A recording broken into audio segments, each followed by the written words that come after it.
अजीज पाकिस्तान के खूबसूरत शहरों कराची, लाहौर, इस्लामाबाद, भालपुर, पेशावर, सियालकोट, दुनिया भर कोने कोने में जहां पहुंचे मेरी आवाज सबको मैं कहता हूं गुड मॉर्निंग एंड अस्सलाम वालेकुम। आज है जुमातुल मुबारक 29 जमाद सानी 1445 हिजरी, जनवरी की है 12 तारीख सन 2024 और आपने इस खूबसूरत सी सुबह का आगाज किया मेरे साथ। नाम है मेरा दिल। सनराइज शो में मेरा और आपका साथ हमेशा की तरह सुबह के 9 बजे तक बहुत सारी इन्फॉर्मेशन, बहुत सारी बातें, आपकी पसंद के म्यूजिक, आप लोग के मैसेजेस लेकर अदील एक बार फिर से आपकी खिदमत में हाजिर। उम्मीद करता हूँ सब खैरियत से होंगे, सुबह का आगाज अच्छा होगा और आप लोगों का वीक भी अच्छा गुजरा होगा। This of course is the last show of the week, this is the Friday morning. Alright sir, 7:22 हो चुके हैं और आप नजम शिराज की आवाज सुन रहे थे, आओ वहां चलें, ब्यूटीफुल सॉन्ग एंड आप लोगों ने डेफिनेटली एंजॉय किया होगा। इसके अलावा प्रोग्राम में अगर आप पार्टिसिपेट करना चाहते हैं तो फिर आप मुझे ट्वीट कर सकते हैं या पोस्ट कर सकते हैं एक्स पर with the hashtag sunrise with Adeel and या चलें जी, ग्रेट। बहुत सारी बातें आज करनी है प्रोग्राम में। What a turbulent day it was yesterday. सुबह से लेकर रात तक खबरें ही खबरें जो है वो आ रही थी और आज अल सुबह जो है वो भी खबर आई हुई है और दैट इज अबाउट नो किसी और ने रिजाइन नहीं किया कल रात में। It is about the cricket team Pakistan और न्यूजीलैंड के दरमियान जो सारे ही फॉर्मेट का नाम ले लिया सिवाय T20 के। नहीं, T20 सीरीज का आगाज जो है वो अब से तकरीबन 4 घंटे से कुछ कम में जो है वो रह गया है। ऑकलैंड में ये मैच होने वाला है और पाकिस्तान ने अपनी टीम का ऐलान कर दिया है और इस टीम में जो है वो अंदाजा यही हुआ, देख सकते हैं अगर आपने अभी तक नहीं देखा हो, और वो ये है कि there is going to be 2 debutants जो कि आज पाकिस्तान के लिए खेल रहे होंगे। अब्बास आफरीदी, 22 साल अब्बास आफरीदी पाकिस्तान के लिए डेब्यू कर रहे होंगे अगेंस्ट न्यूजीलैंड। जाहिर है अब्बास आफरीदी इज एक जाना पहचाना नाम है, स्पेशली अगर आप पाकिस्तान सुपर लीग जो है वो फॉलो करते हैं और फाटा से ताल्लुक है अब्बास आफरीदी का। Oh wow, there are going to be 2 Afridis playing for Pakistan cricket team. ये भी एक यूनिक वाकया हो सकता है मेरे ख्याल से। मुझे नहीं पता कि जब रियाज आफरीदी खेलते तो उन्होंने कभी शाहिद आफरीदी के साथ खेला होगा या नहीं, लेकिन खैर चलें जी। ओके, सो T20 32 T20 मैचेस खेल चुके हैं एट द डोमेस्टिक लेवल और उन्होंने 19.4 की औसत से जो है वो अब तक 47 विकेटें हासिल की हैं। आप ये भी जानते हैं कि पेशावर ज़ल्मी के लिए खेल चुके हैं, मुल्तान सुल्तान के लिए जो है वो खेल चुके हैं एंड कराची किंग्स के लिए सॉरी, और मुल्तान सुल्तान के लिए तो अभी ये खेल रहे हैं। सो या गुड लक टू हिम। इसके अलावा like it or not but Usama Mir is also making his T20 debut today और उसामा मीर आप जानते हैं फ्लॉप साबित हुए थे वर्ल्ड कप में, मुसीबत बन गए थे पाकिस्तान के लिए, लेकिन फिर भी माशाल्लाह अच्छी किस्मत लड़का लेकर आया है। और एक और बंदा ये भी मुल्तान सुल्तान के प्लेयर ऑफ कोर्स मेरे ख्याल से अभी भी शायद वहीं से ही खेलते हैं। तो या तो major Multan Sultan influence in this Pakistan T20 side. 28 साल उसामा मीर बिलाखिर पाकिस्तान के लिए आज डेब्यू कर रहे होंगे। There was a point in time जब यही लग रहा था कि इनका जो करियर है वो बिल्कुल बस खत्म हो गया था, but he made a remarkable, a surprising comeback I think last year and now there he is. Total T20 matches की बात करें तो 101 मैचेस ये खेल चुके हैं।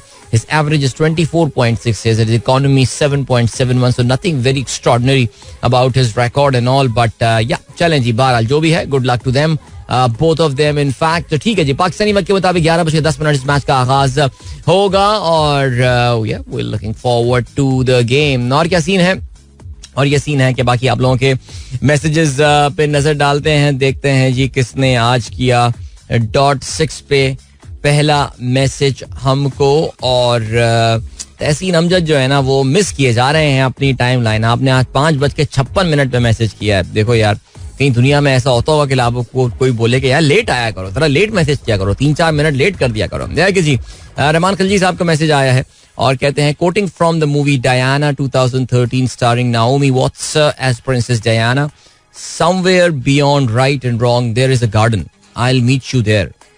अच्छा, ये इनका डायलॉग है ये, मैंने शायद कहीं और सुना था ये, लेकिन खैर चलें जी। See you at the garden, very nice. चलें जी आगे बढ़ते हैं. And sir you were right, बहुत जुल्म किया अम्मा जी ने. हाँ बिल्कुल यार, वैसे ये हम बात कर रहे थे.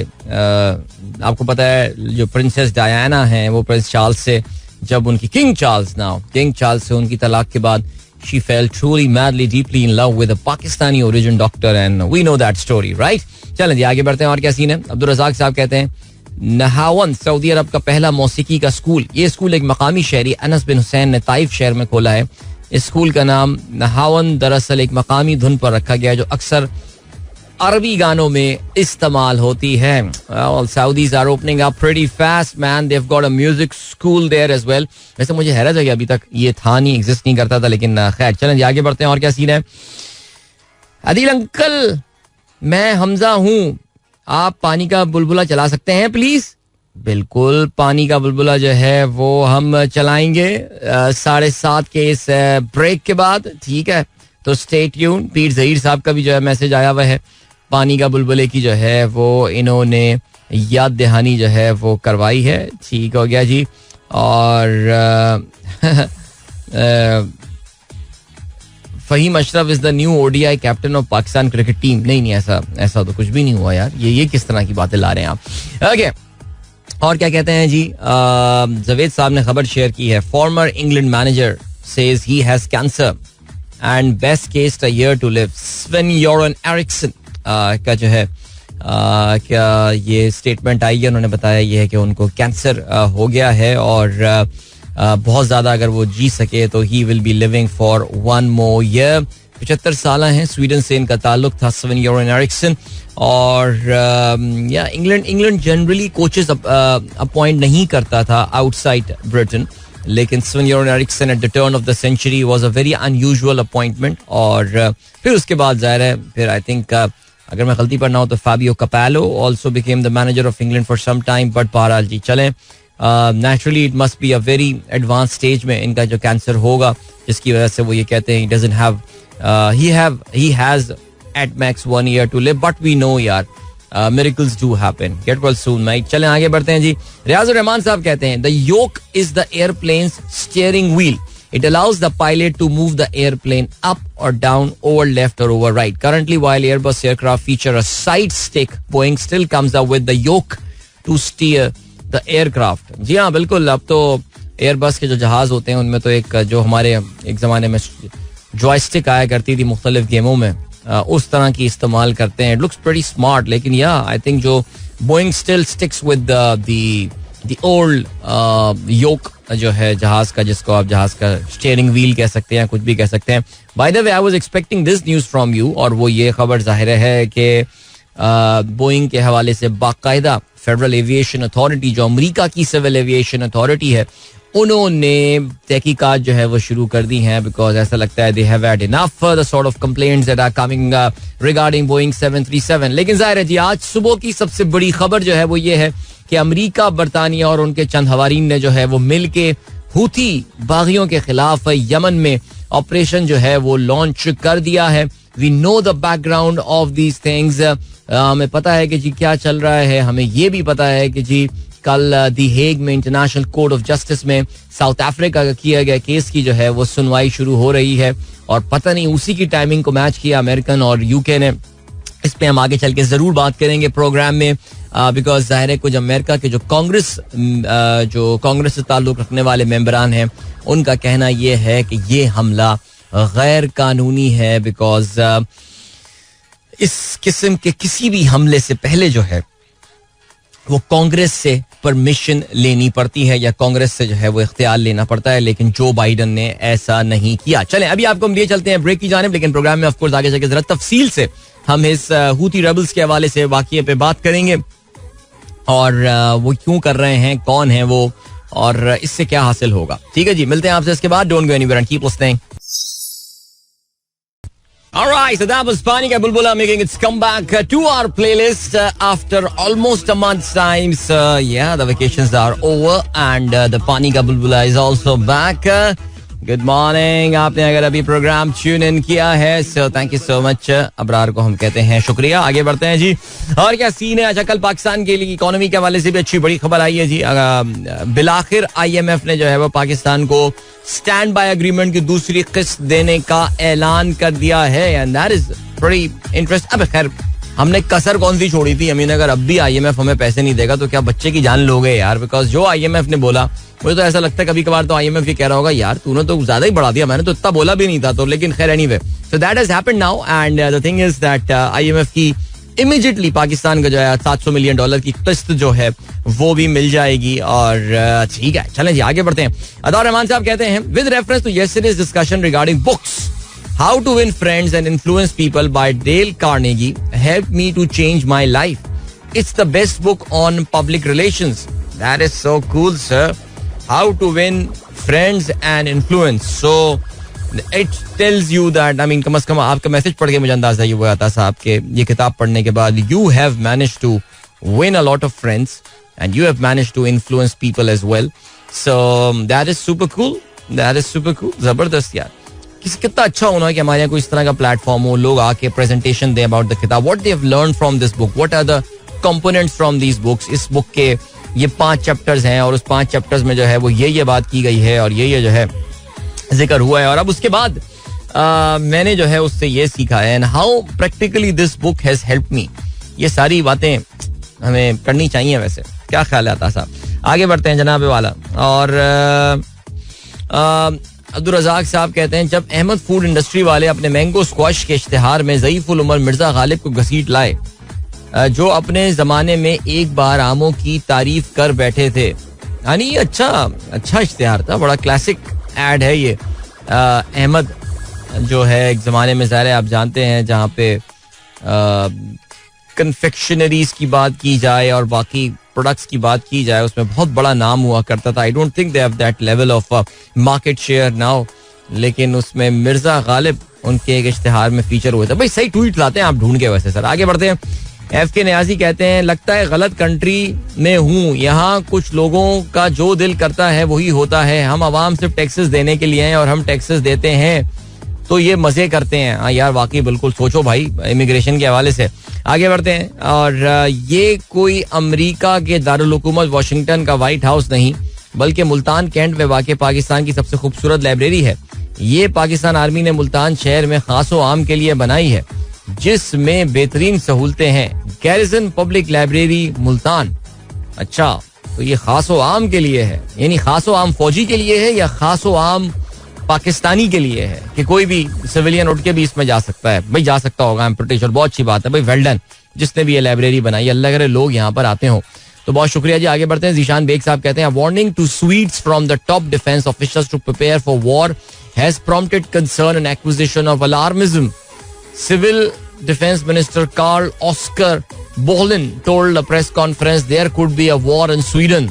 अच्छा, इस बारे में जरा थोड़ा सा बैकग्राउंड हम जानने की कोशिश करते हैं कि क्या वजह हो सकती है स्वीडन में सिविल वॉर जो है वो आखिर क्यों. I mean there could be a war, I mean civil war नहीं, I am sorry, but war किस तरह की वॉर क्या हो सकती है? रूस के साथ जंग लड़ने का प्लान है इनका या क्या प्लान है? रूस इन पे हमला कर सकता है. और लेट्स सी, मैं जरा इस खबर की जरा तफसीलात में जो है वो जाता हूँ और देखते हैं जी क्या लिखा हुआ है इसमें. और पीर ज़हीर साहब सब लिसनर्स को सलाम कहते हैं और कहते हैं, I appreciate you, thank you so much पीर साहब, बहुत शुक्रिया. और इसके अलावा bro, ILO warns the unemployment in 2024. How does Pakistan labor market avoid this effect? Pakistan labor market can avoid this unemployment effect by just economy grow करेगी तो फिर नौकरियां क्रिएट हो जाएंगी. इकोनॉमी को आप मैनेज कर लें, नौकरियां तो खुद ब खुद जो है वहां पर आ जाएंगी. बस इतनी सी बात है, सीरियसली स्पीकिंग. मलिक जरीन कहते हैं, गुड मॉर्निंग, जुमा मुबारक, अल्लाह पाकिस्तान पर रहम करे, आमीन. और मुनीम मकबूल कहते हैं, water security is the key issue for our region. Pakistan is one of the countries facing extreme water scarcity by 2040. हाँ, बात तो आपने दुरुस्त फरमाई है. हर मुसीबत में पाकिस्तान का नाम जो है ना वो टॉप पर ही कहीं ना कहीं आ रहा होता है. कोई ऐसी मुसीबत जहाँ पे ऐसा होगा नहीं पाकिस्तान ने इसको बचने में कामयाब हो गया है, कोई पता हो तो मुझे जरूर बताइएगा यार इस चीज के हवाले से. अच्छा जी, और अब्दुल रज़ाक कहते हैं, अच्छा नहीं सर आपके मैसेज हम काफ़ी सारे शामिल कर लिए माशाल्लाह, बहुत मैसेजेस भेजते हैं. और देन वी हैव गॉट जायदा शाहीन कहती हैं अस्सलाम वालेकुम सर, दुनिया माशी बुहरान के किनारे पर खड़ी है मगर हमारे मुल्क में बल्ला आ रहा है बल्ला जा रहा है का खेल खेला जा रहा है. दुनिया माशी बुहरान के किनारे पर खड़ी है. दुनिया माशी बुहरान से मेरे ख्याल से अब थोड़ी बहुत तो निकलने में कामयाब हो गई है. वो जो बुहरान था वो तो अभी चल ही रहा था ज़ाहिर है जो है वो सिलसिला. लेकिन हाँ, आई मीन दुनिया कहाँ से कहाँ निकल रही है और हम जो है ना वो अपनी अभी तक चीज़ें फिक्स नहीं किए जा रहे. बिकॉज ज़ाहिर लोगों को ये उम्मीद, इसलिए लोगों को ये एहसास दिलाया जा रहा है कि जी ये कम अज़ कम एक तबका बहुत स्ट्रांगली ये समझता है कि यार ये एक टर्बुलेंट का फेस है और जिसके बाद स्टेबिलिटी के पाकिस्तान में काफ़ी आने वाले साल जो है वो काफ़ी स्टेबल साल आने वाले हैं. और ये जो अभी हाल ही में ये डेवलपमेंट्स हुई हैं पिछले 2-3 दिन में, इसको देख के आपको अंदाजा होगा कि जो नक्शे कौन इनको नजर आ रहा है उसको मिटा रहे हैं. सो ये समझ लें आप कि जहां जहां ऐसा लगता है कि वो जो एक सेल्फ कंसीव्ड स्टेबिलिटी का कॉन्सेप्ट पाकिस्तान में लाया जा रहा है, मैं तो ये समझता हूँ कि अगर ये चीजें फिक्स होनी होती तो बहुत पहले हो चुकी होती. लेकिन जाहिदा शाहीन आप बिल्कुल ठीक कह रही हैं, दुनिया कहाँ से कहाँ पहुंच रही है और हम जो है वो अभी तक ऐसा लगता है कि बिल्कुल अपने कदम वो कहते हैं ना कि शायद हम एक कच्चे सीमेंट के बने हुए एक फर्श के ऊपर खड़े हो गए काफी देर और अब हमारे कदम जो है वो इसमें बिल्कुल जम चुके हैं और हम जो है निकलने को तैयार नहीं है. शहजाद नियाज़ साहब थैंक यू सो मच. और भाई खिजर आपने पानी का बुलबुला सुन लिया होगा. और आसान शेख कहते हैं the scent that lingers after a nice rain is called the petrichor or petrichor. ये बेसिकली ये जो स्मेल से मिट्टी की खुशबू जिसे कहा जाता है, जिस वक्त का हल्की हल्की सी फुहार पड़नी शुरू होती है, बूंदा बांधनी शुरू होती है, उसके बाद एक बहुत ही मैसूरकुन सी खुशबू आती है. पेट्रिकोर पेट्रिचोर उसको जो है कहा जाता है. So thank you. Caffeine is bad for you, fat is bad for you, sugar is bad for you, but don't worry because worrying is bad for you as well. Hasan बड़ी अच्छी बात की आपने. और एमी अली ने जो है वो यार तुमने क्या कर दिया सुबह सुबह जो है बिरयानी की तस्वीर जो है वो मेरी टाइमलाइन पे लगा दी है. कहते हैं कि आज के दिन बिरयानी खाने की बहुत फजीलत आई है. याद रखें लाहौर और गिरदोनवा में जो चावल बिरयानी के नाम पर खिलाए जा रहे हैं वो एक बिदअत है, उसकी माफी नहीं है. अब आप तौबा कर लें. सही कहा वैसे यार. चले जी ग्रेट. और या फ्राइडे और बिरयानी का आपस में बहुत गहरा ताल्लुक है एंड या जबरदस्त. अभी से भूख बेदार करा दी तुमने यार मेरी. और सुबह नाश्ता में वैसे भी करके नहीं आता तो फिर भूख तो वैसे ही लगती है. नेवरदलेस अभी आपको हम लिए चलते हैं एक ब्रेक की जानिब. उस ब्रेक के बाद एक सॉन्ग सुनते हैं और फिर सॉन्ग के बाद जो है वो हम आज के अखबारात में शामिल आम खबरों पर नजर डालते हैं. So don't go anywhere and keep listening.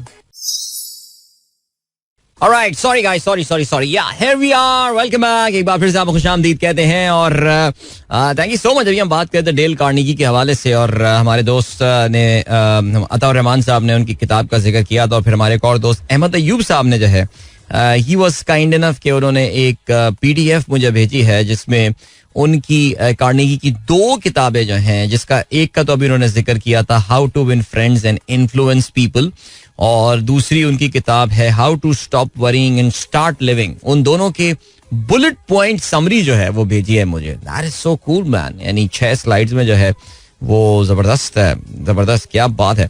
अच्छा जी, और क्या सीन है. एक तस्वीर मेरे पास आई है. Library inside Askari four for Khawas of the world city.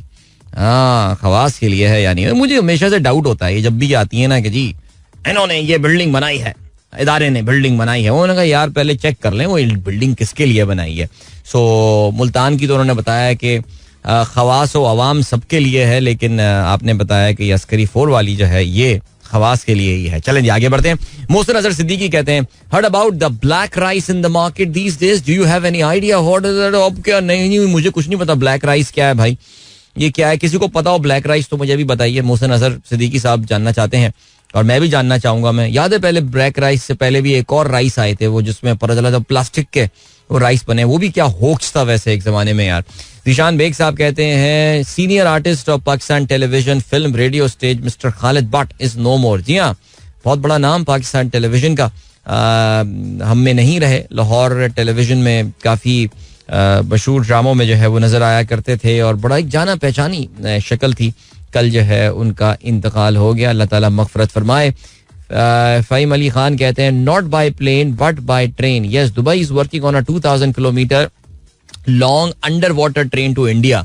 ये एकदम के 2% के इंडियन जो व्हाट्सएप यूनिवर्सिटी के ग्रेजुएट्स होते हैं वो ये चीज़ें जो है ये बनाते हैं कि 2000 kilometre under water train to India. भैया ये बन भी गई तो एक तो नंबर 1 इसकी कॉस्ट क्या होगी, कितने हजार साल तो इसकी कॉस्ट रिकवर करने में जो है वो इनको लग जाएंगे. तो ये ऐसी फजूल बातें होती हैं. आगे बढ़ते हैं और भाई चलें आज के अखबारात के हवाले से हम बात करते हैं. और जज who would have been next chief justice bows out, ये डॉन की आज की लीड है. ज़ाहिर है कल आप जानते हैं एक धमाका खेज खबर जो है शाम में आई.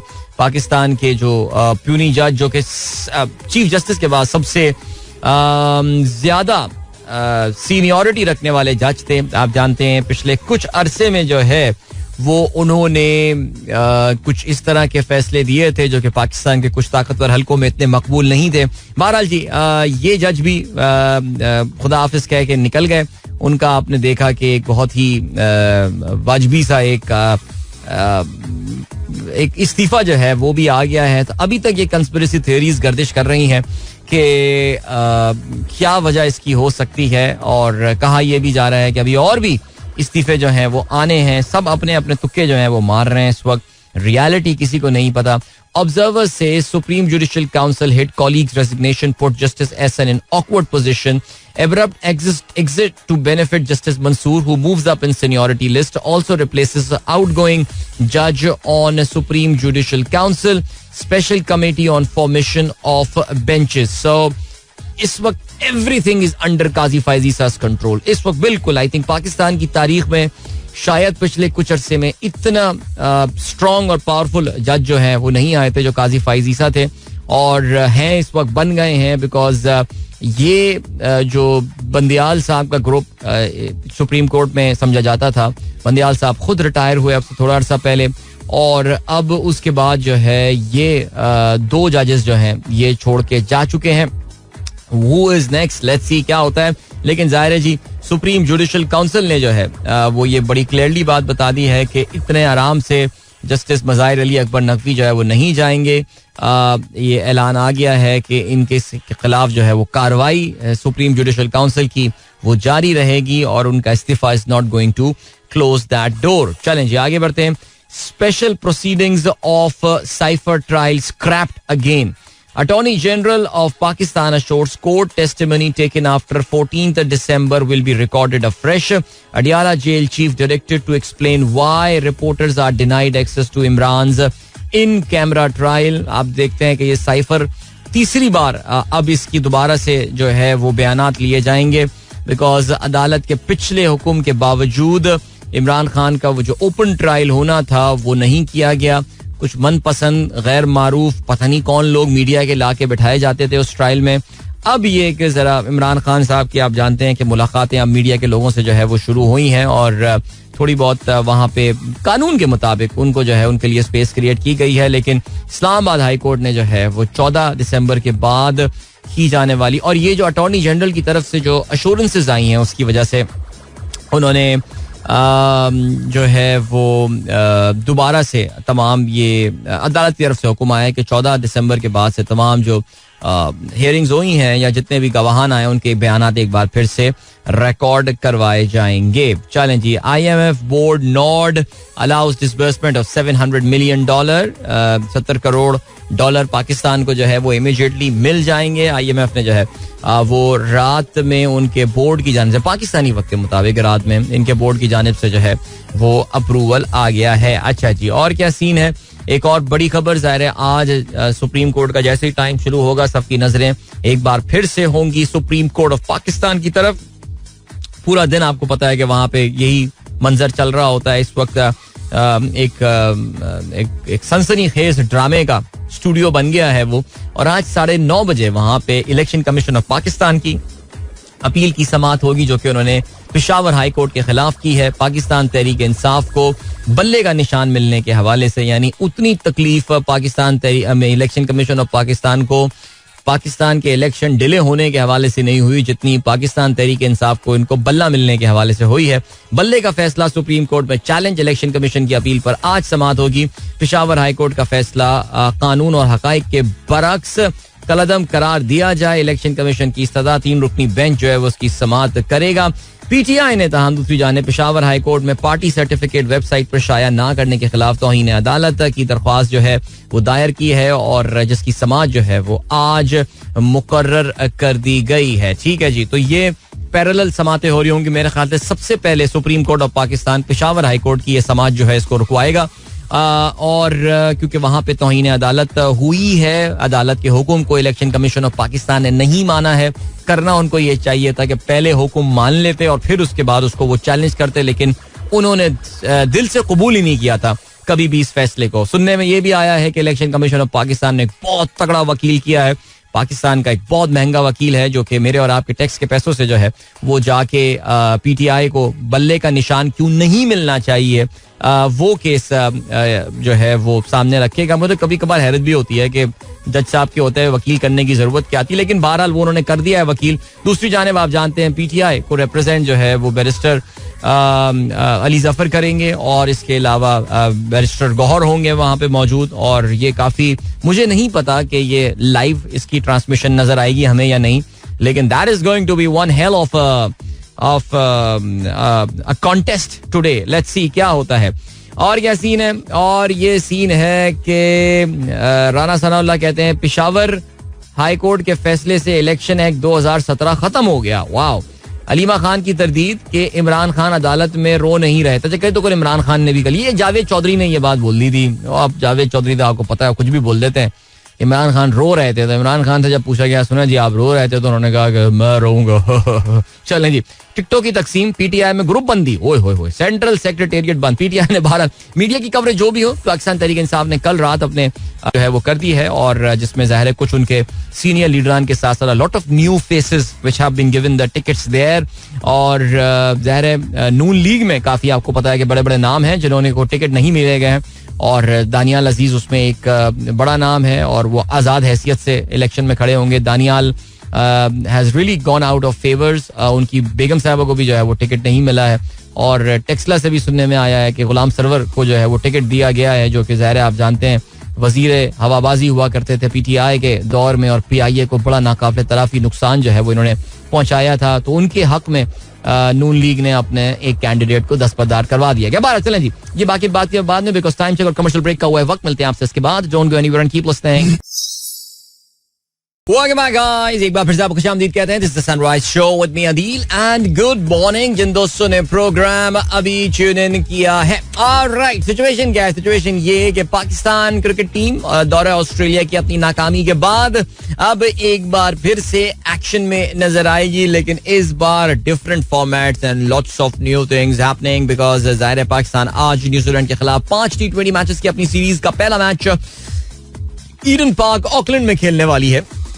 और ये याद रहे दैट ये पाकिस्तान क्रिकेट टीम के नए कप्तान शाहीन शाह अफरीदी का पहला टेस्ट होने वाला है. ज़ाहिर है Shaheen Shah Afridi has got 2 back-to-back PSLs championship on his back. बहसियत कप्तान इन्होंने जो है वो कामयाबी हासिल की और अच्छी कप्तानी की. ज़ाहिर है सरप्राइज किया उन्होंने काफ़ी सारे लोगों को और अब जो है पाकिस्तान टीम की कमान उनके हाथ में दे दी गई है because Babar Azam he step down as the captain और फिर उसके बाद शाहीन शाह अफरीदी को जो है वो कप्तानी का आर्म बैंड जो है वो पहनाया गया. अब सिचुएशन होनी क्या वाली है? सिचुएशन ये होने वाली है कि ज़ाहिर है जी वर्ल्ड कप का साल है. ज़ाहिर है इस लिहाज से ये सीरीज बहुत इंपॉर्टेंट है. न्यूजीलैंड हमें पता है it's one of the best one of the best cricket teams in the world. I mean, population कम होगी, सब कुछ कम होगा, लेकिन उसके बावजूद they are a very good side. हमें ये भी पता है कि वर्ल्ड कप में इनकी कारकर्दगी जो है वो जनरली अच्छी रहती है. तो पाकिस्तान और न्यूजीलैंड जो है वो उससे पहले 34 दफा एक दूसरे के आमने सामने आ चुके हैं और 34 दफा पाकिस्तान और न्यूजीलैंड जो आमने सामने आए इसमें पाकिस्तान को बढ़तरी हासिल है और पाकिस्तान को एक अच्छी रीजनेबल बढ़तरी हासिल है अगेंस्ट न्यूजीलैंड. 20 दफा पाकिस्तान जीतने में कामयाब हुआ है, 13 दफा न्यूजीलैंड ने कामयाबी हासिल की है. हाउएवर अगर हम बात करें बिकॉज ये सीरीज न्यूजीलैंड में होने वाली है और न्यूजीलैंड की कंडीशंस आप ये भी जानते हैं कि पाकिस्तान के लिए जरा मुश्किल होती हैं, लेकिन Pakistan record hasn't been that bad there either. यानी पाकिस्तान ने जो 15 मैचेस न्यूजीलैंड के खिलाफ खेले हैं इन न्यूजीलैंड, उसमें 7 दफा पाकिस्तान ने कामयाबी हासिल की और 8 दफा न्यूजीलैंड मैच जीतने में कामयाब हुआ है. अपनी पुरानी रवायत को बरकरार रखते हुए पाकिस्तान टीम ने, ये बल्कि कहूंगा कि अब तो ये एक रस्म सी चल पड़ी है कि पाकिस्तान मैच से पहले ही अपनी टीम जो है उसका ऐलान कर देता है. और पाकिस्तान ने आज अलस सुबह जो है पाकिस्तानी वक्त के मुताबिक अपनी टीम का मैच के आगाज होने से कुछ घंटे पहले इसका ऐलान कर दिया. पाकिस्तान के there are going to be 2 debutantes in this series, in this match. In fact Abbas Afridi who was the highest wicket taker PSL 2023 में, सबसे ज्यादा विकेट लेने में अब्बास कामयाब हुए थे. He is making his debut today.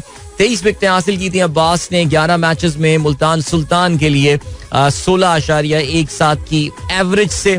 So he will make the debut along with Usama Mir. और उसामा मीर का मैं क्या बोलूं, लेकिन बहरहाल अच्छा जैसे कहते हैं ना कि खुशकिस्मत बच्चा जो है वो साबित हो रहा है और उसके करियर को एक और मैं ये कहूंगा कि एक अच्छी अपॉर्चुनिटी उसामा को डेफिनेटली मिली है. बिकॉज हमें ये बात पता है कि वर्ल्ड कप में जो भी था, कमी थी खिलाड़ियों की, जो भी था उसको हमने खिलाया. It prove to be a forgettable world cup for him. Usama की अगर हम बात करें तो पिछले PSL में ही वॉज जो हाईएस्ट विकेट टेकिंग लिस्ट में 5वें नंबर पर थे. 17 विकेट लेने में उसामा कामयाब हुए थे. And जो at an average of 15.17 and an economy of 7.93, so ठीक हो गया.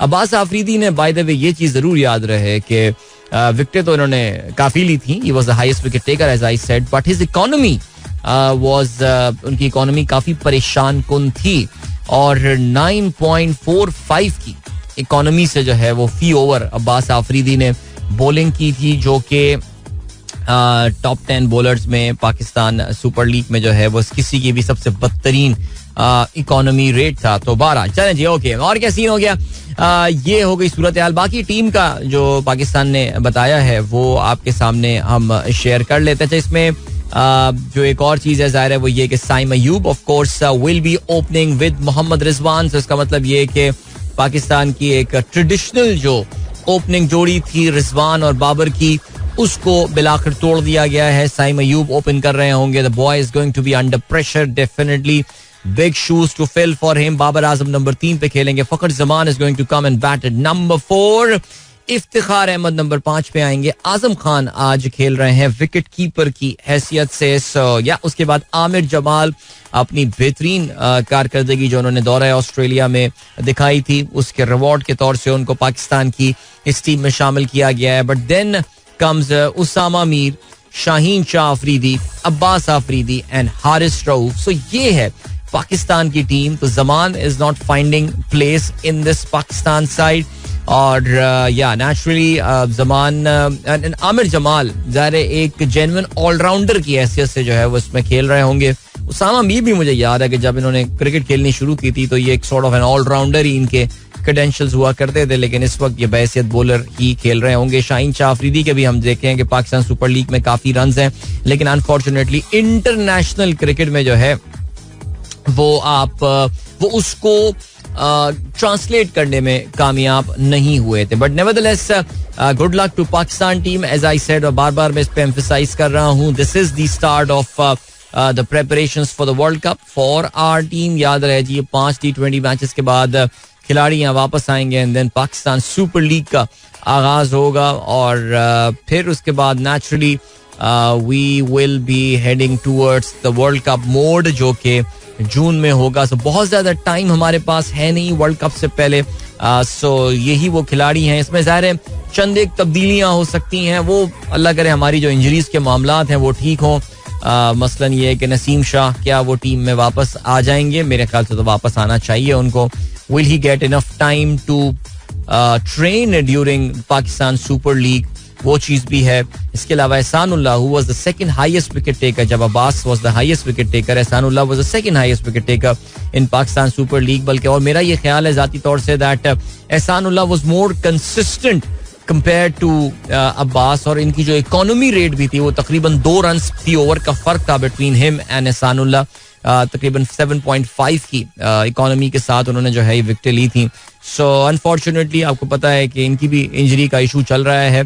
he has resumed his training, but will he be fit enough for the Pakistan Super League? That remains to be seen. So, well, good luck to Pakistan team. बताते चलें जी, ये match Pakistani वक्त के मुताबिक आज शुरू होगा 11:10 पर और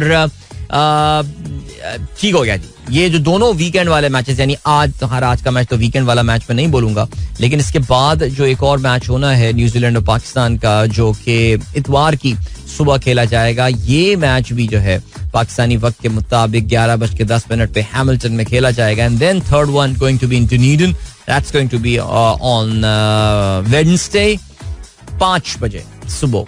ये मैच पाकिस्तानी वक्त के मुताबिक होगा. चलें जी, इंटरनेशनल क्रिकेट और भी जारी है. कल अफगानिस्तान और इंडिया के दरमियान T20 मैच हुआ, पहला इस सीरीज का. मोहाली में यह मैच खेला गया और इंडिया ने बआसानी इस मैच को 6 विकेटों से अपने नाम किया. पहले बैटिंग करते हुए अफगानिस्तान ने 158 रन बनाए. अफगानिस्तान के हाईएस्ट रन गेटर थे मोहम्मद नबी, जिन्होंने 27 गेंदों पे 42 रन बनाए. 29 रन बनाए 22 गेंदों पे अजमतुल्लाह उमर जई ने. और जवाब में अच्छा, इंडिया की तरफ से अगर विकेटों की हम बात करें, 2 विकेटें मुकेश कुमार और अक्षर पटेल ने हासिल की. जवाब में इंडिया ने इस टारगेट को 17.3 ओवर्स में पूरा कर लिया, 4 विकेटों के नुकसान पर. Highest run getter Shivam Dubey रहे, 40 गेंदों पे 60 रन उन्होंने बनाए, 5 चौके और 2 छक्कों की मदद से. And he was adjudged the man of the match as well.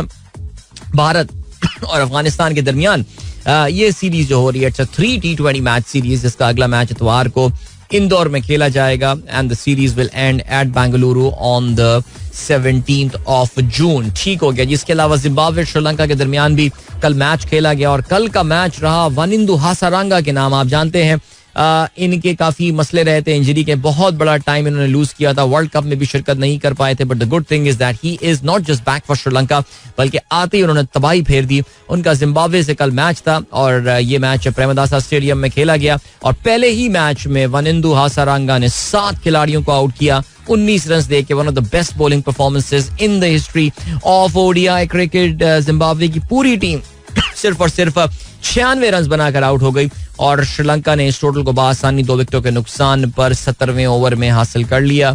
7 विकेटें to हासारांगा. चलें आपको लिए चलते हैं, अभी एक ब्रेक की जाने मिलेंगे. इस ब्रेक के बाद don't go anywhere and keep listening. Welcome back guys, एक बार फिर से आपको खुशामदीद कहते हैं. This is Sunrise Show with me Adil and good morning. दोस्तों ने प्रोग्राम अभी ट्यून इन किया है. Well, thank you so much. आप लोग के मैसेजेस मेरे पास आ रहे हैं Sunrise with Adil और अभी वक्त आ गया है कि हम अपने मैसेजेस को वहीं से ही जोड़ें जहां से हमने जो है वो खत्म किए थे. और चलें जी आगे बढ़ते हैं. और क्या सीन है? मोहम्मद अहमद कहते हैं मुल्तान की खास लाइब्रेरी में अब सिर्फ वही लोग जा ओके चलो जी ठीक है. Oil prices rise more than 2% after US Britain strike Yemen. इस पे जरा अभी हम थोड़ी देर में बात करते हैं. नेचुरली ऑब्वियस सी बात है कि ना सिर्फ यमन पे हमलों की वजह से ऑयल प्राइस में इजाफा हुआ है, लेकिन आपकी नॉलेज में शायद ये बात भी हो कि ईरान ने इराक से जाने वाले एक ऑयल टैंकर का जो है वो रास्ता रोक दिया at the gulf of Hormuz, जिसकी वजह से भी ऑयल प्राइसेस के हवाले से कुछ खदशात जो हैं वो बढ़ गए हैं. ठीक है जी आगे बढ़ते हैं. और क्या सीन है? ड्रीम मशीन का मैसेज आया है. उधर IMF का पैसा अकाउंट में आया, इधर इंतखाबात मुलतवी ये ही होना है. चलें जी देख लेते हैं इंतखाबात मुलतवी होते हैं या नहीं, बिकॉज ये भी एक थ्योरी गर्दिश कर रही है कि जी IMF का पैसा आते ही जो है ये डिसीजन ले लिया जाएगा. लेकिन याद रहे कि this is the second instalment of the IMF stand by programme. अभी IMF की एक और किस्त जो है वो पाकिस्तान आनी है और ये भी याद रहे कि IMF कि अगर ये किस्त पाकिस्तान तीसरी तो आ जाएगी जी, लेकिन फिर उसके बाद पाकिस्तान को एक फुल टाइम और एक काफी तवील IMF प्रोग्राम के अंदर एक बार फिर से दाखिल होना है. सो इस तरह IMF को हम घुमाते रहेंगे कि वो देखो चिड़िया और यहाँ करके वो जो है हम इंतखाबात डिले. मुझे ऐसा लगता बहरहाल ऑनेस्टली स्पीकिंग होता हुआ भैया लग नहीं रहा है, लेकिन नेचुरली पाकिस्तान है ये और कुछ भी यहाँ पे हो सकता है. चलें जी. फरहान रजा कहते हैं I think Abbas Afridi is the nephew of Umar Gul. Umar गुल बिल्कुल आपने दुरुस्त फरमाया है जी. उमर गुल के साथ इनकी काफी करीबी रिश्तेदारी है, उनके भतीजे हैं ये और भांजे हैं मेरे ख्याल से, भांजे शायद. हाँ तो कहते ये हैं कि नहीं, लेकिन यार लड़के ने परफॉर्म भी किया ना, सिर्फ इस वजह से जो है ये कह देना कि वो टीम में आया है, सो ऐसा नहीं है. या चलें जी. Then what else? अरे मैसेज खत्म हो गया. चलो ठीक है यार खत्म होगा मैसेज, और देख लो तो कोई और है तो नहीं. अच्छा जी, क्या सीन है? माशाल्लाह, टू मैनी कमर्शियल्स. नहीं, आज इतने कमर्शियल्स नहीं है वैसे, सीरियसली स्पीकिंग मेरे ख्याल से तो नहीं है ऐसे जितने बीच में हुए थे.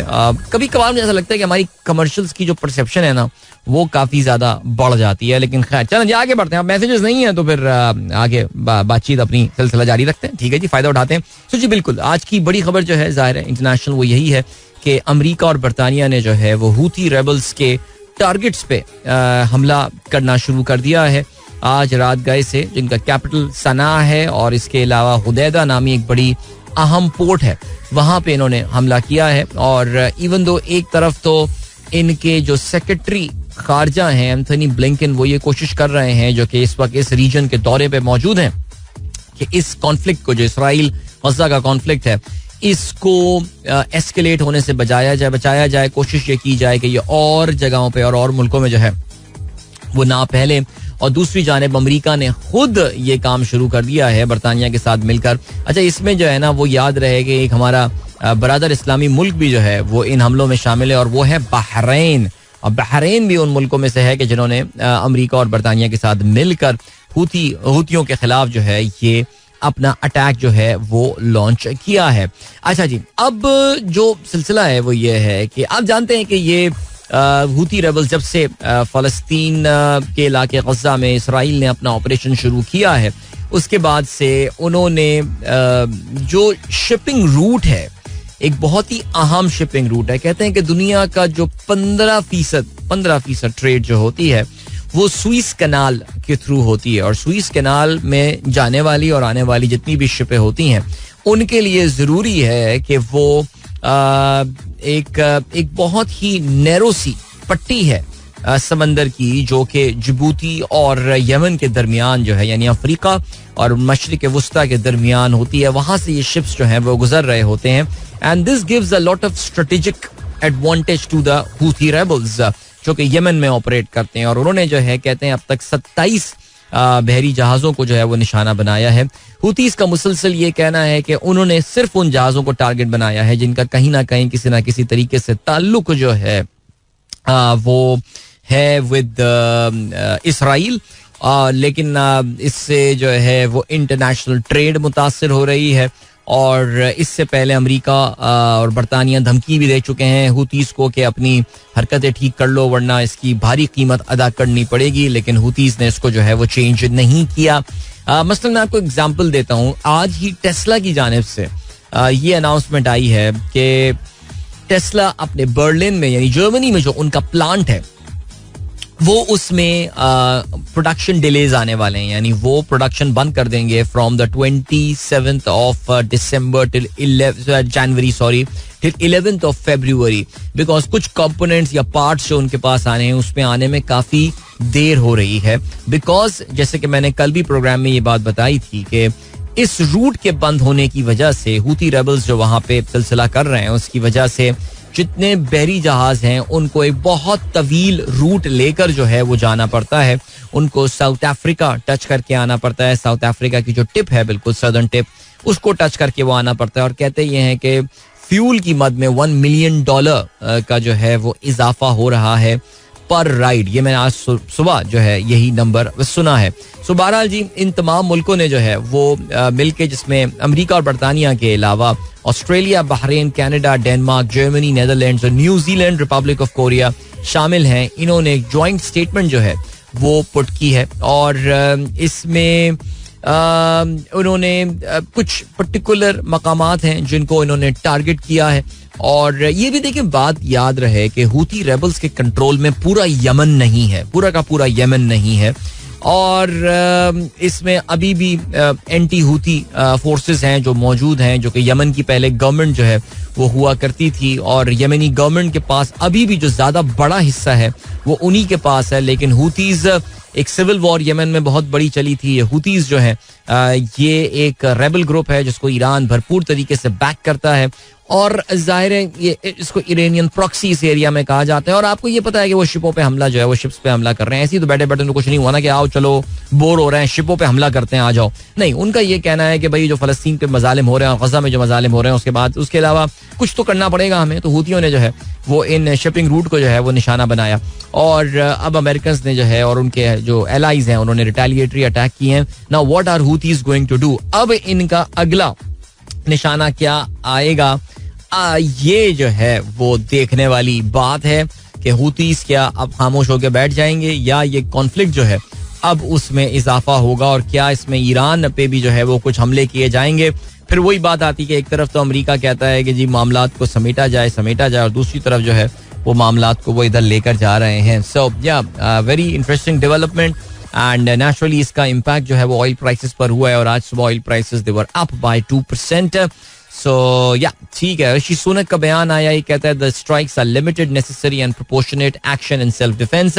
अमेरिका की चंद एक कांग्रेस से ताल्लुक रखने वाले उनके मेंबरान का ये कहना है कि जो बाइडन ने मुल्क के कानून की खिलाफ वर्जी की है बिकॉज वो कांग्रेस की इजाजत के बगैर कोई भी हमला बैरून मुल्क नहीं कर सकते. बल्कि एक वेरी इंटरेस्टिंग जो ट्वीट जो है वो इस वक्त सोशल मीडिया पे काफी ज्यादा नजर आ रहा है. जो बाइडन ने 7 जनवरी 2020 को डोनाल्ड ट्रंप को ये इंतबा किया था, let's be clear, Donald Trump does not have the authority to take us into war with Iran without congressional approval. A president should never take the nation to war without the informed consent of the American people, and Joe Biden has done exactly that. So ये है जनाबे वाला.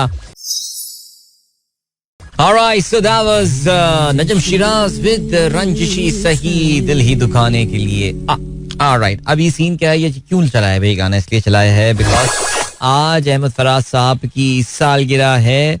12 जनवरी 1931 को heart में विलादत हुई अहमद फराज साहब की. ऑफ कोर्स इनका इंतकाल 2008 25 अगस्त को हुआ 77 साल की उम्र में. लेकिन अगर हम मॉडर्न टाइम्स की बात करें तो जाहिर है he is one of the most notable poets of Urdu और जाहिर है शायर होने के साथ साथ तदरीस से भी वाबस्ता रहे, अकादमी अदबियात के भी जो है वो चेयरमैन रहे. और जब उनको उस ओहदे से हटा दिया गया तो वो हुकूमत से, उस वक्त की हुकूमत से काफ़ी नाराज़ हो गए थे और उन्होंने अपना जो सदारती तमगा इम्तियाज़ है, सितारा इम्तियाज़, सॉरी, उन्होंने जो अपना उनको प्रेसिडेंशियल अवार्ड मिला था उसको भी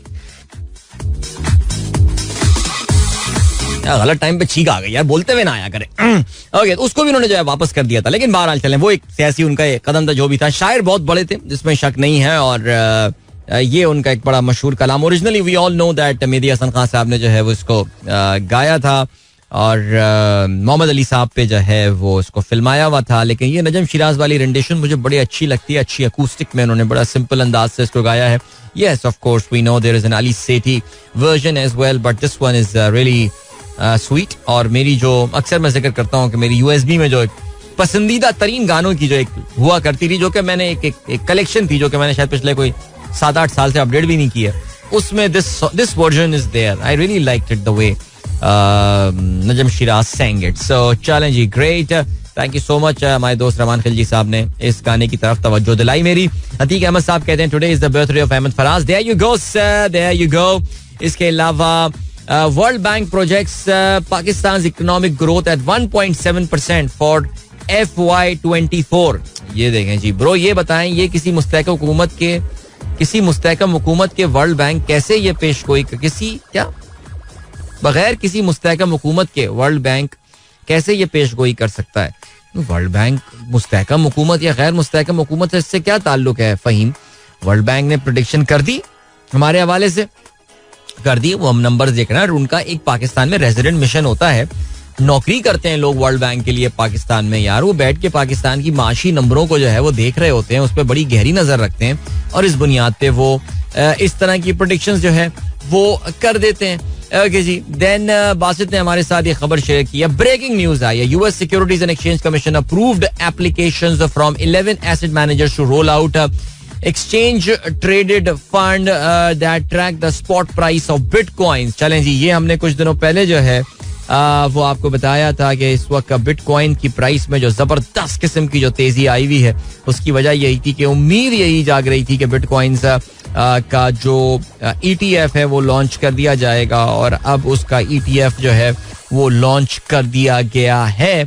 सो या there you go. ठीक है जी, अभी आपको हम लिए चलते हैं ब्रेक की जाने. वापस आके जरा थोड़ा सा दी हेग में होने वाली कार्रवाई पे भी बात करेंगे और मौका मिला तो जरा हूती रेबल्स के हवाले से कुछ एक दो और जरा उनके बैकग्राउंड पे बात कर लेंगे. सो लेकिन फिलहाल एक ब्रेक, मिलते हैं आपसे इसके बाद. Don't go anywhere and keep listening.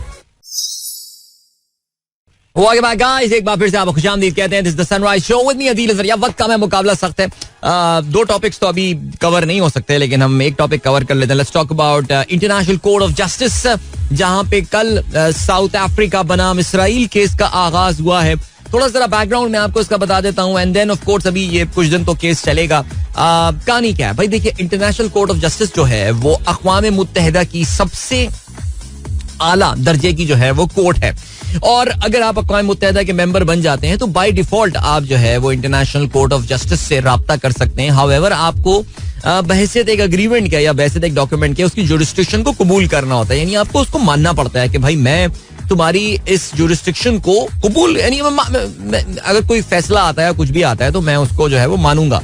मैं कल भी अपने YouTube शो में बात कर रहा था. I should have check this thing out. यानी इंडिया और पाकिस्तान, अगर आपको याद हो, रिसेंटली वो अपना एक कॉन्फ्लिक्ट इंडिया लेकर गया था at ICJ at the Hague and that was about Kulbhushan Jadhav को जब पाकिस्तान में सजाए मौत दे दी गई थी तो फिर इंडिया जो है वो अपने एक तगड़े वकला की टीम लेकर ICJ गया था और वो ICJ से ये फैसला लेने में कामयाब हो गए थे कि इसको सजाए मौत ना दी जाए और इसका फिर दोबारा से ट्रायल किया जाए और ये सब. और पाकिस्तान ने, क्योंकि पाकिस्तान ICJ की जुरिस्डिक्शन को कबूल करता है, तो हमने भी उनकी ये बात जो है वो मान ली थी. सिमिलरली इसराइल और साउथ अफ्रीका दोनों इसकी जुरिस्डिक्शन को मानते हैं. सो साउथ अफ्रीका ने उन पे केस किया है और साउथ अफ्रीका ने इन पे जो केस किया है वो ये किया है कि इसराइल ने जो गज़ा में किया है after 7th of October that constitutes genocide. वो उन्होंने नस्ल कुशी की है. उनको ये प्रूफ करना है साउथ अफ्रीकन वकला को, जिसमें आप ये जानते हैं कि आयरिश वकला भी जो है वो उनके साथ यहाँ पर खड़े हुए हैं और वो ये बात प्रूफ करेंगे कि जी वो करने की कोशिश कर रहे हैं. और कल आपने ये सुना भी कि उन्होंने इसकी एविडेंसेस प्रोवाइड करने की कोशिश की है. They have build the case कि जी साउथ अफ्रीका ने ये केस बिल्ड किया है कि इसराइल ने जो गजा में किया है दैट इज एक्चुअली जेनोसाइड. ये नस्ल कुशी है. जाहिर है इसराइल अपने दिफा पे जो है वो भी बात करेगा और वो ये पॉइंट आउट करने की कोशिश करेगा. उनका मुकदमा जो होने वाला है वो इस चीज के हवाले से होने वाला है कि उन्होंने जो भी किया है ये अपने सेल्फ डिफेंस में किया है और ये उनका हक बनता है अपने आप को महफूज बनाने के लिए. अच्छा, इसराइल का जो वजीर आजम है बिन्यामिन नेतन्याहू, इसका भी ऑफिशियल स्टैंड जो है वो कल उसकी स्टेटमेंट जो है वो सामने आ गई है और उसने साउथ अफ्रीका को शदीद क्रिटिसिज्म का निशाना बनाया. और साउथ अफ्रीका को क्रिटिसिज्म का निशाना बनाते हुए उनका कहना यह है कि हिपोक्रेसी की इंतहा कर दी है साउथ अफ्रीका. वो जो उन्होंने कहा कि जी मुसलमान एक दूसरे को मार रहे थे और जो शाम में हुआ और इराक में हुआ, ज़ाहिर है उनका इशारा ईरान की तरफ था कि ईरान पे तो तुमने जाके कोई केस किया नहीं, तुम आगे उल्टा हम पे जो है वो आके केस कर रहे हो, उस वक्त तुम क्यों चुप बैठे हुए थे. तो this is level of hypocrisy. लेकिन बहरहाल जी फजूल सा कोई बात उन्होंने की है ये. लेकिन खैर अब ये वहां पे साउथ अफ्रीका जो है वो लेकर पहुंच गए हैं. अच्छा, फिर जाहिर है मुसलमान मुल्कों के लिए तो काफी शर्म की बात भी है कि जी कोई भी मुसलमान मुल्क ने इस तरह की चीज नहीं की. But why South Africa has reach there and why South Africa has gone there, उसकी वजह जाहिर है साउथ अफ्रीका की अपनी भी जो अपार्थाइड के खिलाफ, यानी जो सफेद फार्म लोगों के डिस्क्रिमिनेटली लॉस थे वहां पे, नस्ल परस्ताना जो कवानीन वहां पे हुआ करते थे, साउथ अफ्रीका का अपना दहाइयों का वो experience. And then modern South Africa के फादर, लेजेंडरी हैसियत रखने वाले नेल्सन मंडेला साहब जो हैं वो खुद अपने आप को फलस्तीन के इशू के बहुत करीब समझते थे. उनका एक बयान बड़ा मशहूर हुआ था कि हमारी आज़ादी उस वक्त तक मुकम्मल नहीं होती जब तक फलस्तीन आज़ाद नहीं हो जाएगा.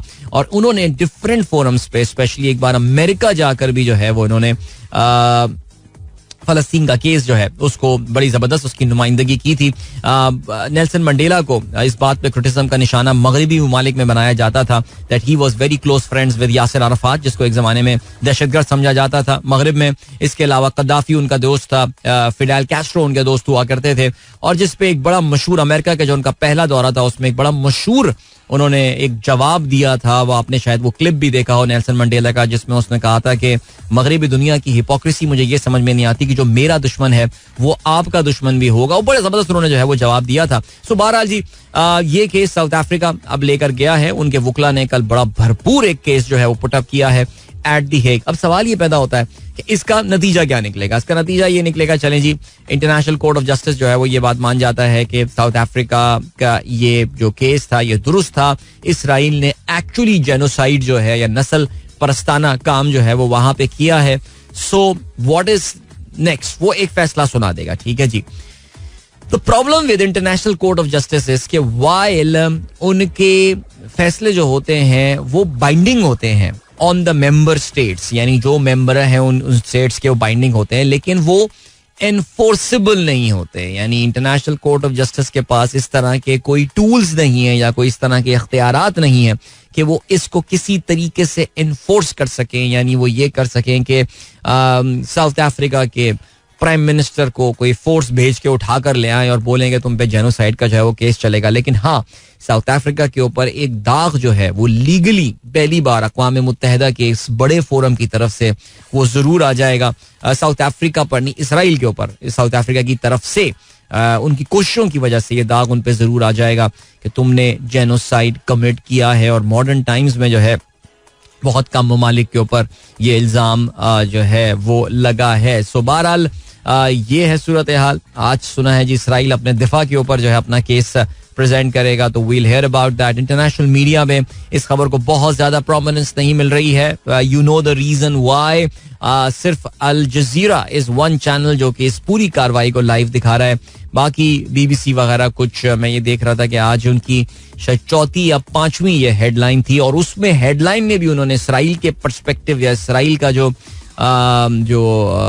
बिन्यामीन नेतन्याहू की स्टेटमेंट आई है उसको उन्होंने जो है वो अपनी मेन हेडलाइन बनाया था. चलें जी guys, thank you so much for listening to the show throughout this week. It's the Friday morning, so the weekend is here. हमारी हफ्तेवार तातीलात और फिर उसके बाद इंशाल्लाह मंडे को आप लोगों से मुलाकात होगी. अपना बहुत बहुत ख्याल रखिएगा. Wishing you all a wonderful weekend ahead. Remember there going to be 2 cricket matches जो पाकिस्तान खेल रहा होगा आज और इतवार को 11:10 पे पाकिस्तान वर्सेस न्यूजीलैंड सीरीज का आगाज होने वाला है. और या new chapter in Pakistan T20 team, new captain is going to be there. Some new faces too, debutants for Pakistan today, Usama Mir and Abbas Afridi. And एक नई opening जोड़ी Saim will be opening with Rizwan. Exciting times ahead. इंशाल्लाह आप लोगों से मेरी मुलाकात Monday morning होगी. फिर till then, goodbye, God bless, Allah Hafiz and Pakistan Zindabad. This is Mira FM 107.4.